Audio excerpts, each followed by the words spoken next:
Assalamualaikum warahmatullahi wabarakatuh. Selamat berjumpa kembali dalam ruang pembelajaran fisika. Kali ini kita akan membahas topik mengenai benda meluncur dari bidang lengkung ke datar yang kasar. Baik, kita langsung saja membacakan soalnya. Jadi pada gambar ada sebuah bidang lengkung di sisi kiri maupun di sisi kanan. Kemudian benda mula-mula diletakkan setinggi 1 meter dari bidang datar. Bagian melengkung ini adalah licin, sedangkan bagian yang mendatar itu adalah kasar dengan koefisien gesekan sebesar 0,20. Jadi koefisien gesekan kinetisnya. Nah, benda dilepaskan. Pada saat benda dilepaskan, di manakah benda akan berhenti? Nah, biasanya bahwa di dalam menyelesaikan soal ini maka terlebih dahulu kita membuat gambar sketsa. Jadi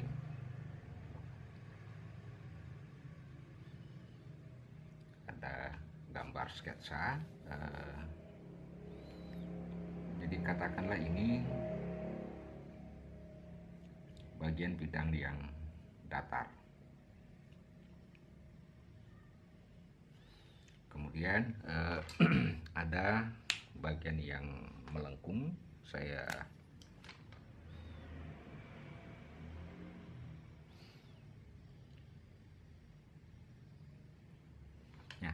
Nah, tinggi yang bagian melengkung ini adalah mula-mula adalah 1 meter. Jadi ada sebuah, katakanlah, benda. Nah, apa yang akan kita lakukan terhadap sketsa ini? Maka tentu mula pertama kita akan menentukan berapa kecepatan benda saat berada di ujung bagian permukaan datar. Tentu dengan menggunakan hukum kekekalan energi mekanik. Mengapa? Karena bagian yang melengkung itu adalah licin. Dengan demikian kita dapat katakan bahwa hukum kekekalan energi mekanik itu adalah mgh, ya, karena kecepatan awalnya 0 sama dengan 1/2 NV kuadrat, katakanlah NV kuadrat, sehingga ini M-nya hilang, sehingga kita dapatkan V kuadrat sama dengan 2 GH. Nah, 2 GH ini kalau kita masukkan nilai-nilainya, maka kita dapatkan 2 kali 10 kali 1, maka V kuadrat itu sama dengan 20, atau V sama dengan akar 20 meter per second.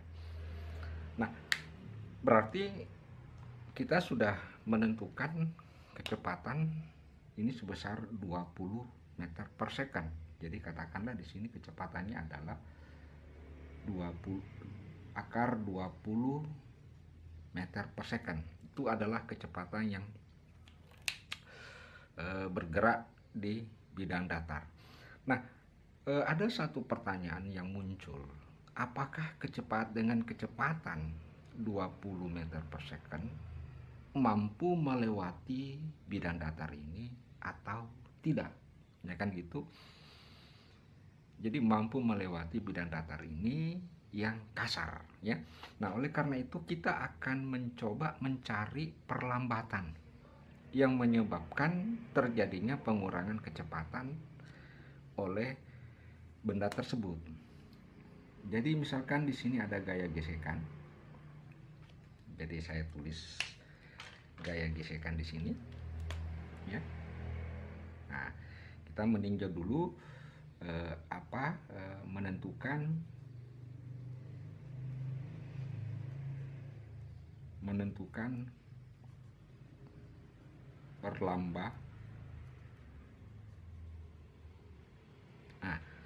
Menentukan perlambatannya dengan menggunakan konsep gaya gesekan, yaitu gaya gesekan sama dengan mu kali mg, ya.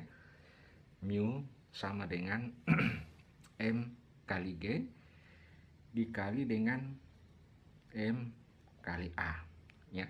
Tentu arah percepatannya berlawanan arah dengan arah kecepatan, sehingga kita katakan bahwa percepatannya itu adalah negatif atau alias diperlambat. Nah, ini hilang, maka kita dapatkan A itu sama dengan, ya, A itu sama dengan mu kali G. Mu kali G berarti 0,20 dikali 10, jadi hasilnya adalah, nah ini adalah perlambatan, ya, negatif sebenarnya. Jadi negatif adalah perlambatan. Nah, sekali lagi kita melihat apakah dengan kecepatan 20 meter per second menyebabkan dengan perlambatan 2 meter per second mengakibatkan kecepatan balok pada saat turun itu menyebabkan berhenti di bagian bidang datar atau tidak. Nah, sebelum kita menjawab pertanyaan itu, maka kita harus menguji dulu. Kita harus menguji. Nah, kita harus uji kecepatan. Nah, uji kecepatan dengan perlambatan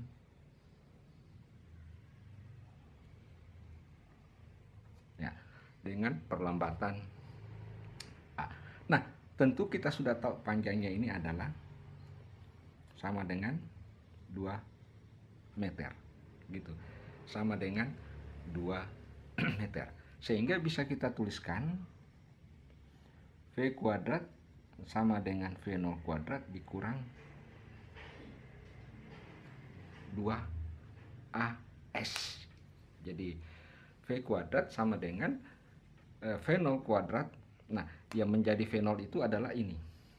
Yang menjadi V0 adalah ini nanti, ya. Nah, katakanlah misalkan sama dengan, ya. Jadi Pak, katakanlah bahwa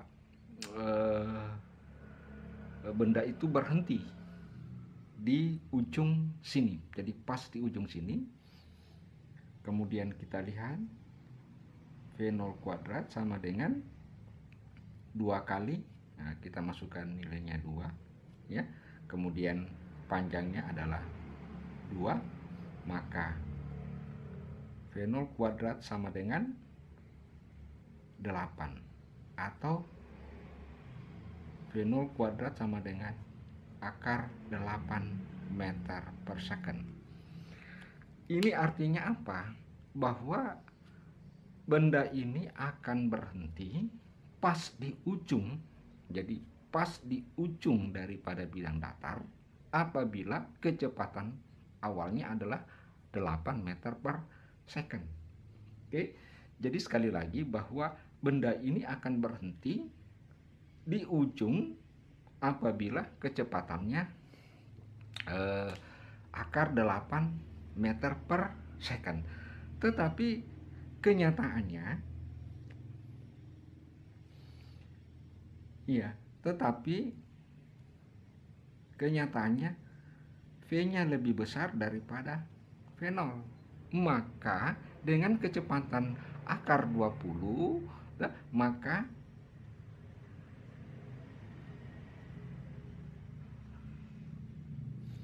dengan V akar 20 meter per second akan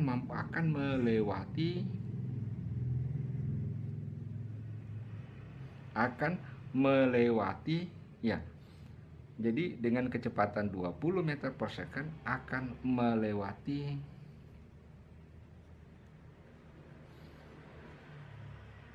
bidang datar. Oke. Nah, dengan demikian kita ingin menentukan, setelah kita melakukan pengujian bahwa ternyata dia mampu melewati, maka langkah berikutnya adalah menentukan kecepatan benda saat di ujung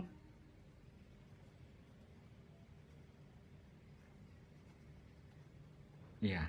Jadi kecepatan akhir benda pada saat di ujung, tentu dengan menggunakan persamaan yang sama. Katakanlah V1 tentu V kuadrat dikurang 2AS. Nah ini, jadi ini hanya ujian Bapak untuk menguji, mengetes, maka kita bisa dapatkan V kuadrat itu sama dengan akar 20 atau sama dengan 20 ya, dikurang 2 dikali 2 dikali 2, ini pangkat 2 sama dengan 12. Ternyata kecepatan benda pada saat dia berada di ujung adalah akar 12 meter per second. Oke, jadi sekali lagi, kecepatan benda pada saat berada di ujung adalah 12 meter per second. Itu artinya apa? Benda ini akan bergerak ke atas. Ya, benda ini akan bergerak ke atas, terus turun kembali dengan kecepatan yang sama dengan ini. Ya, jadi sekali lagi akan bergerak ke atas dan turun kembali dengan kecepatan yang sama ini sebesar akar 12. Dan seterusnya akan bergerak ke kiri. Oke, jadi akan bergerak ke kiri.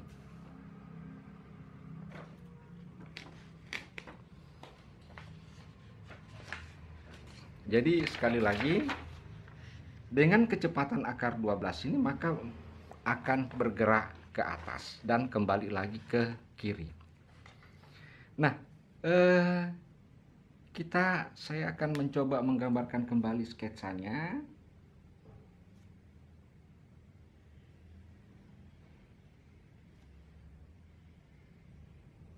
Nah, jadi benda ini memiliki kecepatan di sini sebesar akar 12 dan akan kembali akan bergerak ke atas terus turun kembali.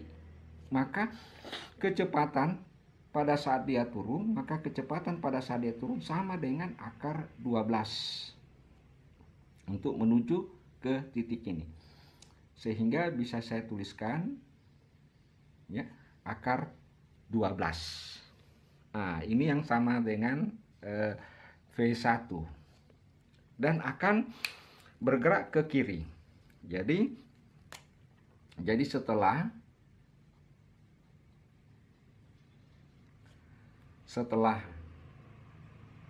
naik ke bagian melengkung,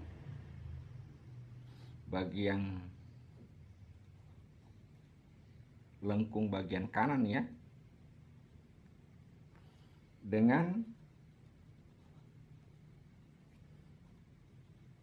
kecepatan akar 12 meter per second, lalu turun lagi dengan kecepatan yang sama, akar 12 meter per second ke kiri. Jadi akan bergerak kembali ke kiri. Maka kita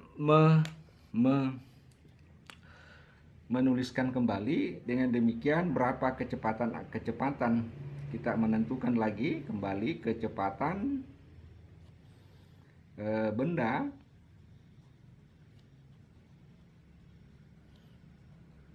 saat berada di ujung bidang datar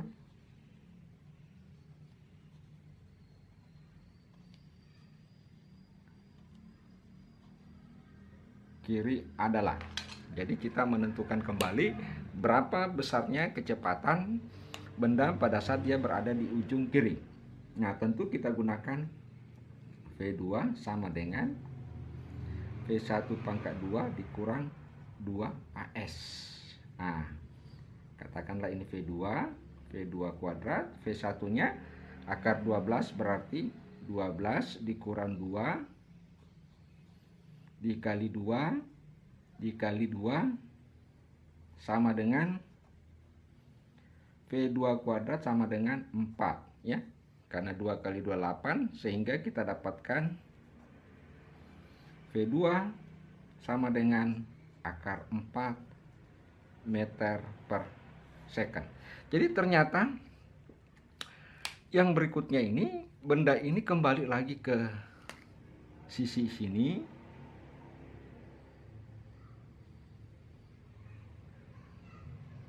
Ya, dia kembali ke sisi ini dengan kecepatan akhir ujung datar yaitu akar 4 meter per second, dan selanjutnya naik lagi ke atas, kemudian turun dengan kecepatan yang sama. Sehingga ini kita katakan V2 sama dengan akar 4 meter per second. Ya, dengan tetap perlambatan ada sebesar berapa? Tadi 2 meter per second kuadrat. Kemudian ini juga ada perlambatan A, tetap 2 meter per second kuadrat. Jadi akan bergerak kembali ke sini dengan kecepatan akar 4 meter per second. Nah, karena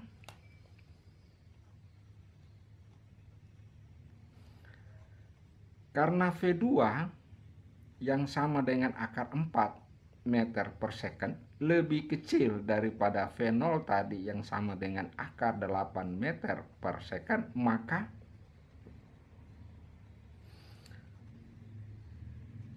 benda akan berhenti di posisi di bidang, ya, maka benda akan berhenti di bidang datar. Nah, persoalan letaknya di mana berhenti, maka persamaan yang akan kita gunakan adalah tentu V3 kuadrat sama dengan V2 kuadrat dikurang 2. Nah, kita katakan saja S aksen ya. Jadi S aksen itu bukan S yang sama dengan 2 meter karena sudah posisi S aksen. Nah, syaratnya karena dia berhenti di antara di bidang datar, maka V3 itu harus sama dengan 0. Ya, V2-nya V2 kuadrat sama dengan akar 4 ya, V2 akar 4 berarti ini sama dengan 4 dikurang 2 dikali 2 kali S aksen. Maka S aksen itu sama dengan 4 bagi 4 ya, sama dengan 1 meter. Artinya apa? Artinya benda akan berhenti di pertengahan bidang datar. Oke, sudah bisa dimengerti, sudah bisa difahami. Semoga penjelasan ini memberikan manfaat, menambah pengetahuan. Sekian, wassalamualaikum warahmatullahi wabarakatuh.